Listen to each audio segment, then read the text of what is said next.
Good morning, students. How are you all? I hope you all are safe and doing well at your home.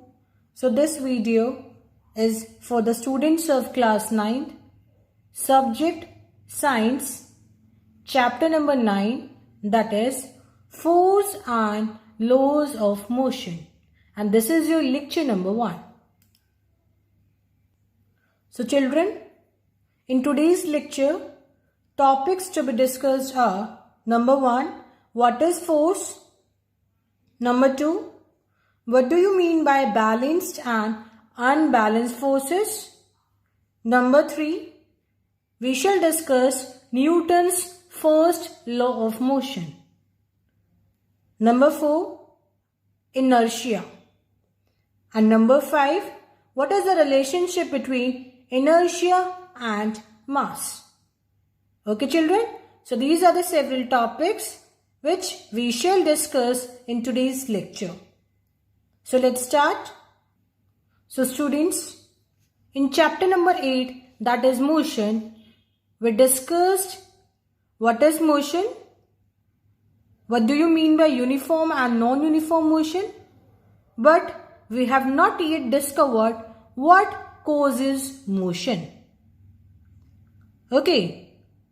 So, in this chapter, we shall discuss that. So, students, in your everyday life, you might have observed that some effort is required to put a stationary object into motion or to stop a moving object. You can see these are the examples that I have shown to you. In the first case, the boy is pushing the trolley. Okay, he is applying some external effort. In the second case, the drawer is being pulled. And in the third case, this girl is using this hockey stick to hit this ball forward. Okay. So after having a look on these examples, what we can conclude? We can see that we must push or pull on an object to change its state of motion. Okay, so the concept of force, it is based on this push and pull. Clear children? So, what is force? Force is a physical quantity that can be defined as push or pull acting on an object, okay, which changes or tends to change the state of rest or motion. Okay, it is either changing the state of rest or motion. Or what we can conclude, it is also changing or tends to change the direction of motion of the moving object. And it changes or tends to change the size and shape of the object also. And lastly, what we can say, it also changes or tends to change the speed of an object. Okay, so these 4 things, they define a force. Let us take example to understand these concepts. Let us consider this first case. This is the football and the boy is pushing this football. Okay, this football is at rest. Okay, now when this boy pushes this ball, it changes its position. Means it comes into motion. Earlier it was at rest. Now it has come into the motion. So from the rest, it has changed to motion. Another example, we can take of a car. This car, it is moving in this direction. Okay, it is continuously moving in this direction. Now, if the person sitting in the car applies brake, so what will happen? This car will stop. Means it will become at rest. Earlier it was in motion, it was moving, so it was in motion. But now when the brakes are applied, it has come to rest. Okay, so in the first case, the force, it changes or tends to change the state of rest. In the second case, it is changing the state of motion. Clear, students? Let us take another example. There is a ball which is lying on the table. Okay, it is at rest. Okay, now it is being pushed with the help of this material. Okay, the ball is being compressed. Means the size or the shape of this ball, it is changed upon compression. Okay, so it means what is this? We are applying some force which is changing the shape or the size of this object. So this is basically what? This is basically force. Okay. So in all these cases, some force is being involved. Okay. So you can define force in your own words now. What is force? Force is a push or pull that changes or tends to change the position, the direction, or the size, shape, and the speed of an object. That is force. Okay?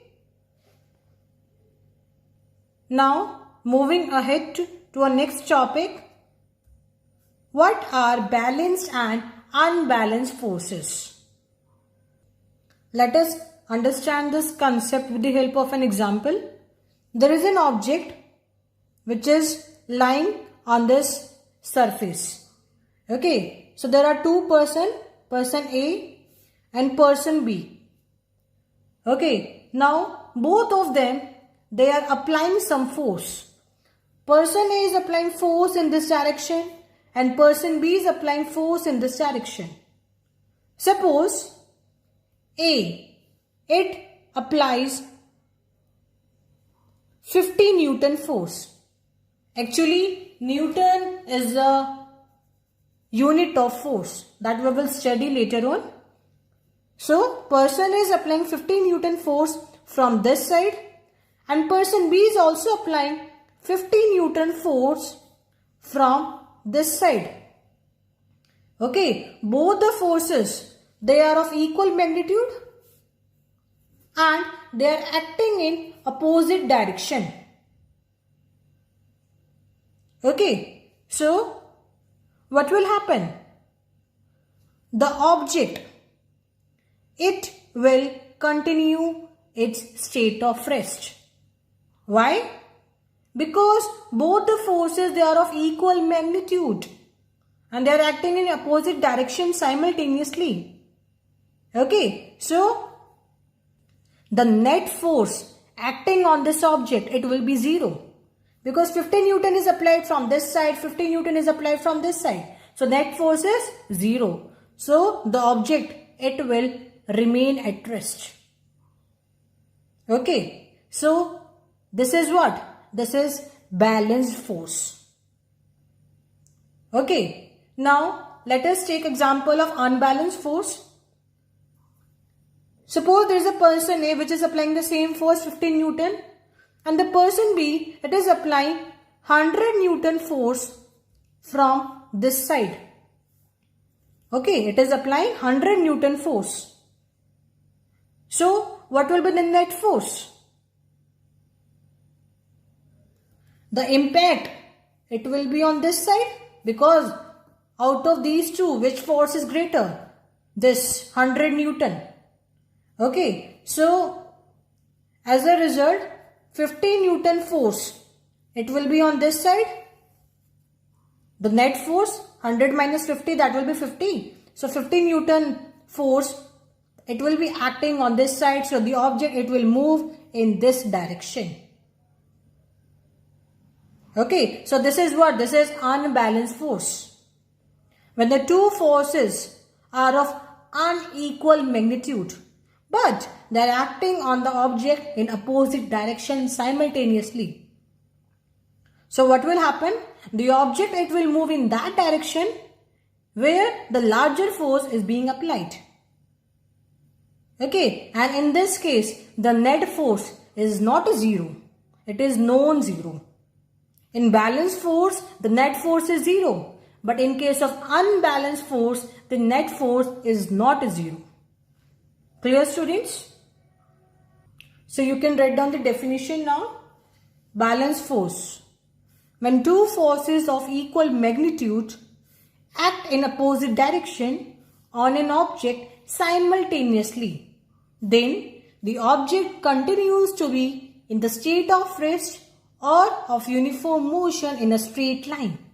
And such forces acting on a body, they are known as balanced forces. Okay, and the net force acting on that object, it will be zero, because they will cancel with each other. 50 Newton from this side, 50 Newton from this side. So it will neutralize. Net force is zero. And what are unbalanced forces? When the two forces of unequal magnitude act in opposite direction on an object simultaneously, then the object moves in the direction of larger force. And these forces acting on the object are called as unbalanced forces. And the net force acting on the object, it will be non-zero. Clear, students? So this was about balanced and unbalanced forces. There is one more term in this chapter, frictional force or force of friction. So what is force of friction? It is the force which acts opposite to the direction of motion. Okay, suppose the direction of motion is this. So the force of friction, it will act opposite to this direction of motion. Okay. Let us understand the concept of frictional force with the help of this following example, which is given in your NCERT book also. There are some children which are trying to push this box on a rough floor. Okay, in the first case, the children are applying a small force on this box. So the box, it does not move. Why? Because the direction of motion is this. Means they are applying the force in this direction. But along with this, the frictional force is also acting in this direction. Okay. Suppose they are applying 10 Newton force. Okay. The pushing force is 10 Newton. And the frictional force which is acting in the opposite direction. The force of friction, it acts between the surface of the box and the floor. Okay. So, if the 10 Newton is the pushing force and 10 Newton is the frictional force, so the impact is zero. The box will not move. Okay. The force of friction, it arises between the two surfaces in contact. So what are the two surfaces in this case? Number one, the bottom of this box and the floor of the rough surface on which the box is placed. Okay, in between these two, the force of friction is acting.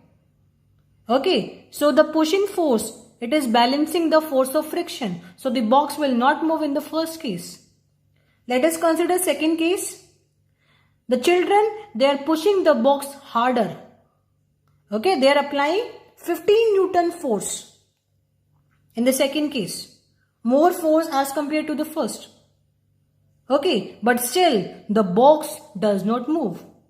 Why? Because in this case also the frictional force, it is also balancing this pushing force.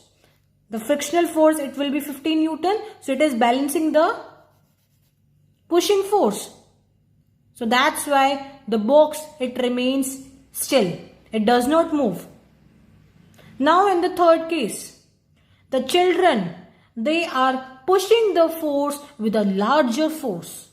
They are applying much larger force in order to push the box. And in this case, the pushing force, it becomes very larger than the force of friction. You can see by this arrow. Okay, the pushing force is larger as compared to the force of friction. So that is unbalanced force. So the box will move in which direction? The box will move in this direction. Why? Because the pushing force is larger. Okay, the box is being pushed in this direction. So it is unbalanced force. So the box will move. So I hope you have understood the concept of frictional force now. What is frictional force? The force which acts opposite to the direction of motion. That is frictional force. Clear, students? Now, coming to our next topic, laws of motion. Okay, it was given by a scientist named as Newton. So that's why it is also called as Newton's law of motion. So, the scientist Newton, he gave 3 fundamental laws. So, we will study one by one in detail now. Today, we shall discuss about Newton's first law of motion. Before starting Newton's first law of motion, I shall discuss a term which is called as inertia. So, what is inertia? Inertia is the tendency of a body to remain in the state of rest or to keep moving uniformly. Means, if the object is at rest, it will remain at rest. If the object is in motion, it will remain in motion.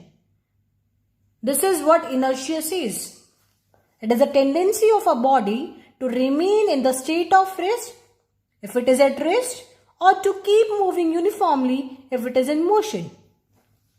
Now you will see that there is a ball, it is moving continuously. But after some time, what we observe, this ball, it comes at rest.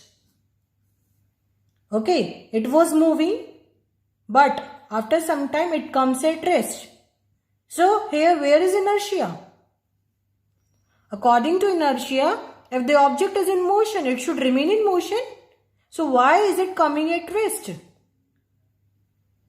There is one force which is acting on this ball. That is frictional force. Okay, when the object is in motion, the force of friction comes into play. Okay, the force of friction is acting in this direction and the ball is moving in this direction. So this frictional force, it is responsible to make this object stop. So that's why this ball comes at rest. It is due to frictional force. If there was no frictional force, the object, it will continue to be in motion. That is what inertia says. If the object is in motion, it will remain in motion. If it is at rest, it will remain at rest. But here in this case, the force of friction, it is responsible for this object to come at rest. Okay? Suppose I take this pen. Okay, it is at rest. It will remain at rest. Okay, unless or until the external force is being applied on it. Clear? So this is what inertia says. If the object is at rest, it will remain at rest. If the object is in motion, it will remain in motion. Okay, now this inertia is classified into 3 categories, or we can say the types of inertia.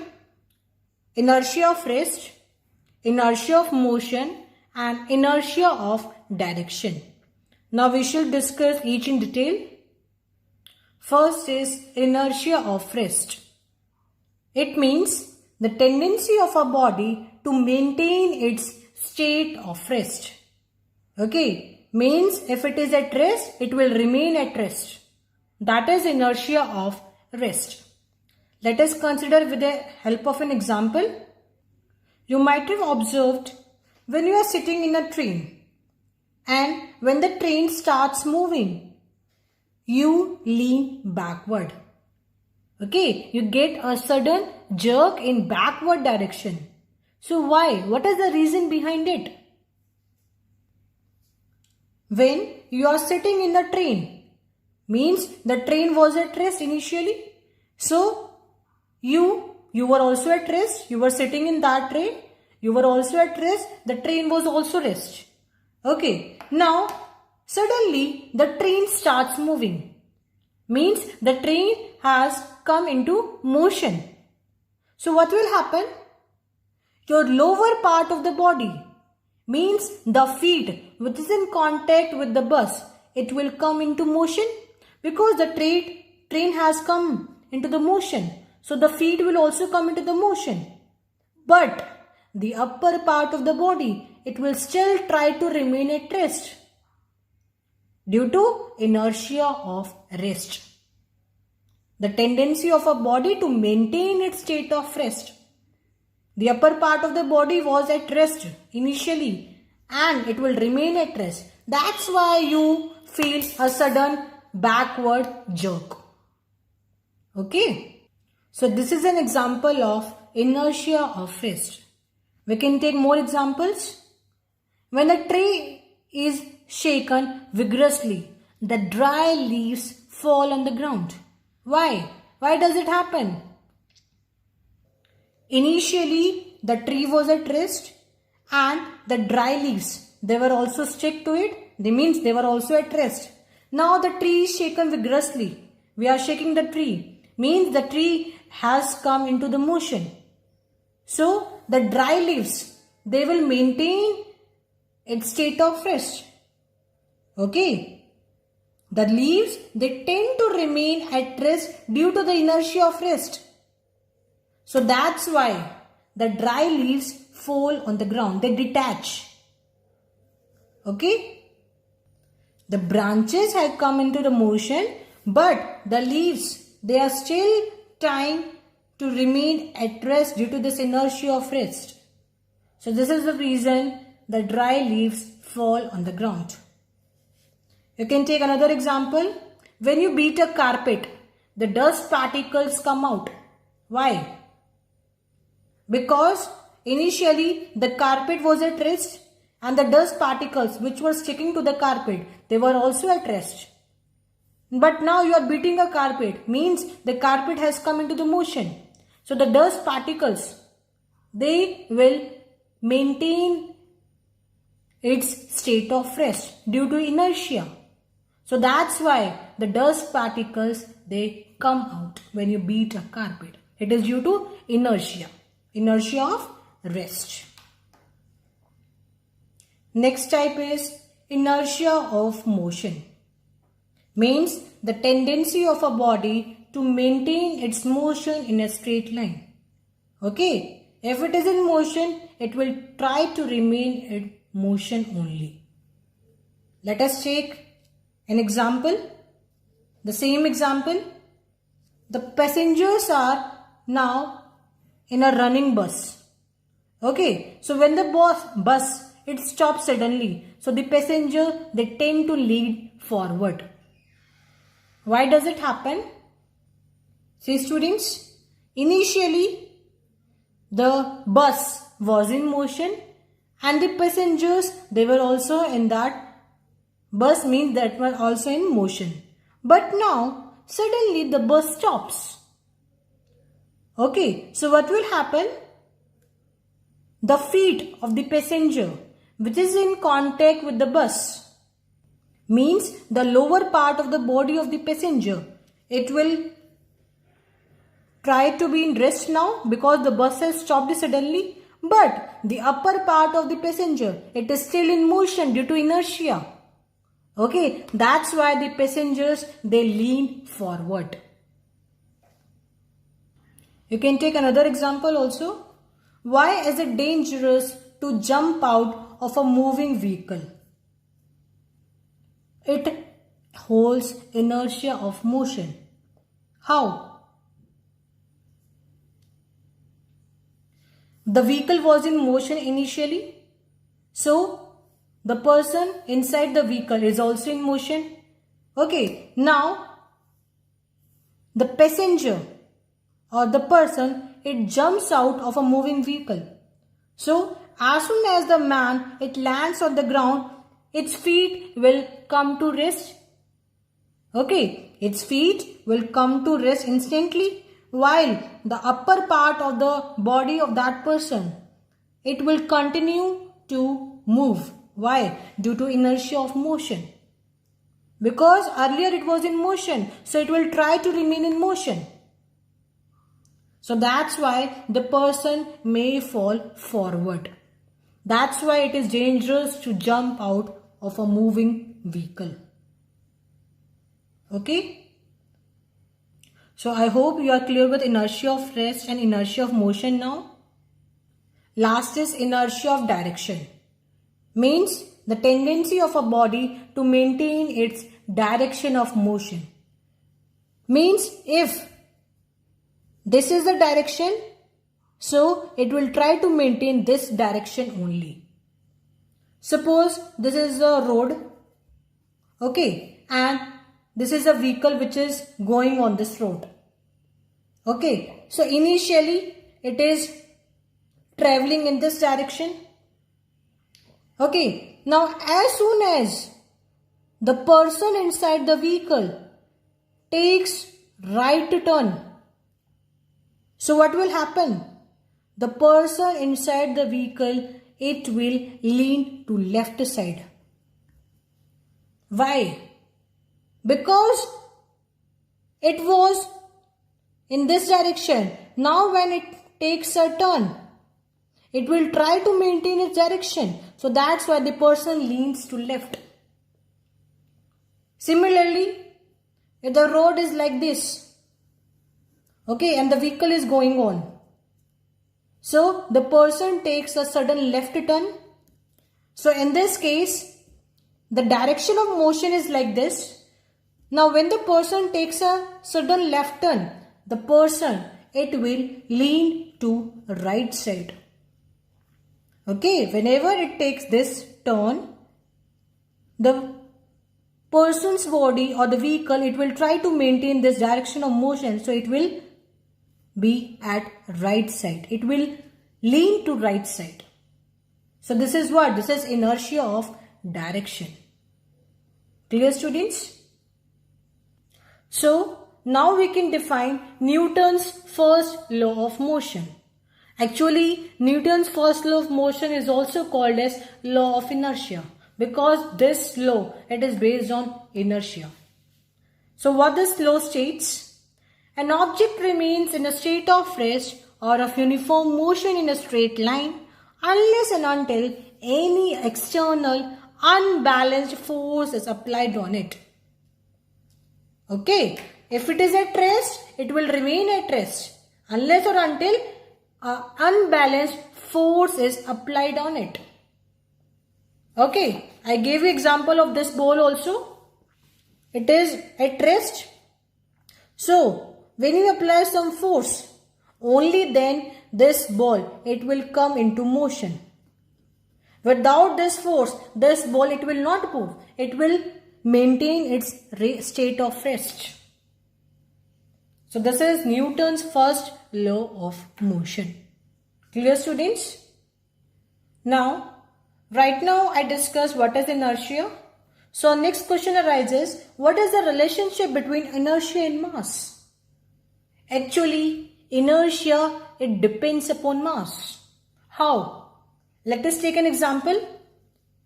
There is an object of 2 kg A and object B of 4 kg. And both the objects, they are at rest.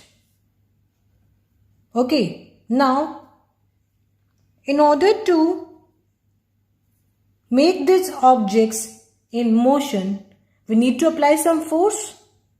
Okay, so suppose I apply force on these two objects from changing the state of rest to motion state. Okay, now in which case a larger force would be needed to take this object into motion?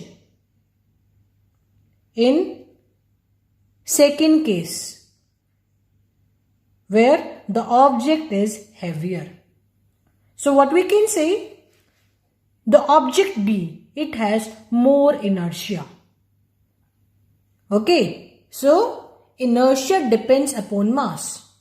If mass is more, inertia is more. If mass is less, inertia is less. In the first case, mass is less, so inertia is less. In the second case, mass is more, so inertia is also more. So inertia, it depends upon mass. Okay, and how can we define this mass now? We can define the mass. Mass of an object, it is measure of its inertia. Okay. So I hope you are clear with today's lecture. So what is your homework, students? Your homework is solve in-text question number 1, 2, 3, 4 given on page number 118.